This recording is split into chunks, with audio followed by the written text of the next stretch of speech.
¿Podés explicar sobre la leucemia? Bueno, cuando hablamos de leucemia, primero tenemos que entender algo fundamental.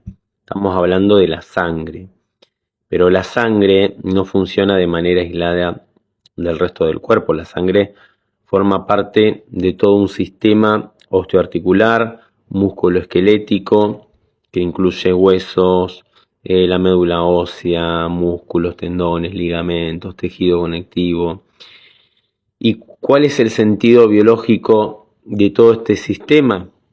Bueno, darnos una estructura, un soporte, un sostén, que podamos movernos, desplazarnos, la capacidad de movimiento, de competir, de rendir, de actuar, de defendernos, de sentirnos aptos, suficientes, de tener un determinado rendimiento en determinadas funciones biológicas y para la vida. Y por eso desde esta perspectiva todos los conflictos relacionados con este sistema tienen que ver con la desvalorización, es decir, situaciones donde la persona no se siente capaz, se siente que no sirve, que no está a la altura de la circunstancia, que no puede sostenerse, que no puede defenderse, me siento inútil, siento que fracasé, perdí mi valor, no soy suficientemente bueno, no me siento apto, ¿sí? Y cuanto más profunda es esa desvalorización, más impacta en el tejido óseo a nivel de médula. Si la desvalorización es leve o localizada, puede afectar músculos, tendones, articulaciones, huesos, pero cuando la desvalorización es extremadamente profunda, la más fuerte que puede vivir un ser humano, afecta la parte del valor esencial para esa persona. La biología entiende que todo tu sistema de sostén o de rendimiento necesita ser reseteado. Entonces, se resetea desde el origen más profundo, que es la médula ósea, que es donde se produce la sangre. Porque la médula ósea produce los glóbulos rojos, los glóbulos blancos, las plaquetas. Entonces, cuando una persona vive un shock biológico, un DHS de desvalorización muy intensa, de forma inesperada, dramático, en soledad, ese impacto lo recibimos en la psique, en el cerebro y en la médula ósea, ¿sí? Y esa médula ósea va a entrar en un proceso que se llama una necrosis, una pérdida de tejido, hay una depresión en la hematopoiesis, o sea, disminuye la producción de células sanguíneas, glóbulos rojos, glóbulos blancos, plaquetas, y ahí aparece anemia, o sea, baja la producción de glóbulos rojos, cansancio, agotamiento, aparece la leucopenia, que es la baja de la producción de glóbulos blancos, trombocitopenia, que es la baja de la producción de plaquetas, pueden aparecer hematomas, sangrados, y esto puede pasar por muchísimas situaciones, ¿sí? Un niño, por ejemplo, que si se siente rechazado, puede generar en fase de reparación una, una leucemia, o le hacen bullying en el recreo de la escuela, o pierde su apoyo, perdió a alguien importante, o un adolescente que es humillado y le hacen bullying, una persona que pierde su trabajo, o que siente que fracasó, una separación vivida como una pérdida total del valor, personas que sienten que ya no sirven para nada, que ya no pueden sostenerse o no pueden sostener a su familia, o que no están a la altura de lo que la vida les está exigiendo. Entonces todo eso puede generar un conflicto de desvalorización biológica, ¿sí? Por eso acá viene lo más importante. Según esta mirada biológica, la leucemia no sería la enfermedad en sí, sino ya es la fase de reparación, está de ese conflicto de desvalorización. ¿Qué quiero decir con esto? Que cuando la persona finalmente resuelve el conflicto, encuentra una solución, recupera su valor o cambia la situación, sale de ese estrés y deja de sentirse completamente desvalorizada, destruida, la médula ósea, empieza a reconstituirse, ¿sí? Y ahí comienza una reparación biológica, una proliferación celular después de haber vivido una necrosis, ¿sí? Y esta reparación, bueno, es muy intensa, se da en diferentes etapas. La primera etapa aproximadamente se da durante las primeras 3 semanas, todavía siguen bajo los glóbulos rojos, los glóbulos blancos, las plaquetas, hay mucho cansancio porque el cuerpo entra en vagotonía, ¿sí?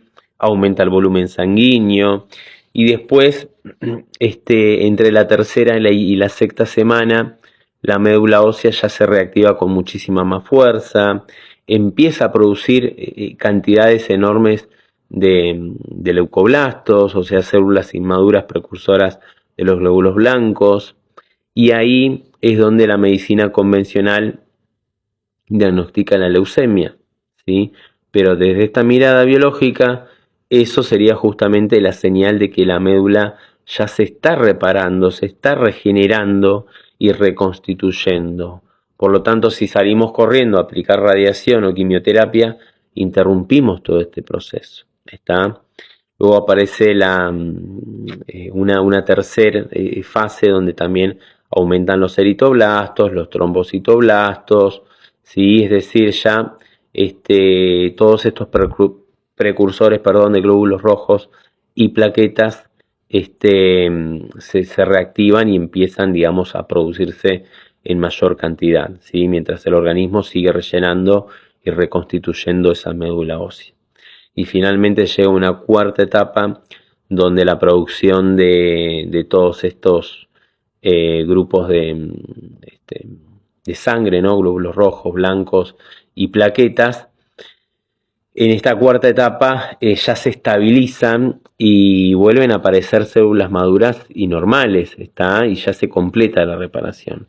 Por eso decía el doctor Hamen que muchas leucemias podrían resolverse aproximadamente en un periodo de 16 semanas, si la persona verdaderamente resuelve el conflicto, sale de esa situación, no vuelve a recaer constantemente en el conflicto y en esa desvalorización. Y aquí hay algo muy importante, desde esta mirada el problema muchas veces no sería la reparación biológica propiamente dicho, sino que el problema sería que la persona vuelva a caer en el conflicto, que entre, digamos, en el miedo, digamos, extremo, o que el cuerpo quede demasiado debilitado para sostener esa reparación, ¿sí? Porque nuestra biología no está diseñada para que estemos desvalorizando durante tanto tiempo, ¿está? Por lo tanto, cuanto antes resolvemos el conflicto, mejor, porque reparar consume muchísima energía. Además, desde esta perspectiva, tratamientos tan extremadamente agresivos como la quimio o la radioterapia terminan empeorando aún toda esta situación, ¿sí? Generan más agotamiento biológico porque el organismo ya viene de un conflicto de desvalorización, y si encima nosotros le sumamos esa destrucción sobre la médula ósea y la sangre generada por estos tratamientos, terminamos complicando aún más las cosas, ¿sí? Y algo muy importante también, cuando hablamos de mieloma múltiple, de plasmocitoma, también desde esta visión se interpreta como una proliferación de células plasmáticas dentro de la médula ósea durante ese proceso de reparación, ¿sí? Especialmente en huesos planos, en la parte de la pelvis, las costillas, cráneos, vértebras. O sea, nuevamente aparece la lógica biológica de la desvalorización extremadamente profunda ligada al sistema de sostén, de soporte y de movimiento, ¿sí? Entonces, más allá del diagnóstico, la pregunta más importante sería: ¿qué estaba viviendo esa persona antes de la leucemia? ¿En qué contexto se desvalorizó tan profundamente? ¿Qué situación la hizo sentirse completamente inútil, desvalorizada? ¿Qué es lo que perdió esa persona? ¿Dónde se sintió que no era apta, suficiente? ¿Qué golpe emocional destruyó su sensación de valor? Porque ahí probablemente esté el verdadero origen biológico que inició todo este proceso. ¿Está? Pero bueno, tenemos que no tener miedo a este diagnóstico y comprender que el cuerpo simplemente está diseñado para adaptarnos, para hacernos más aptos, más fuertes, y todo lo que tiene que ver con todo este sistema óseo, osteoarticular, musculoesquelético, tiene que ver con los tejidos que derivan del mesodermo nuevo y están controlados por la sustancia blanca, y Hammer lo llamó el grupo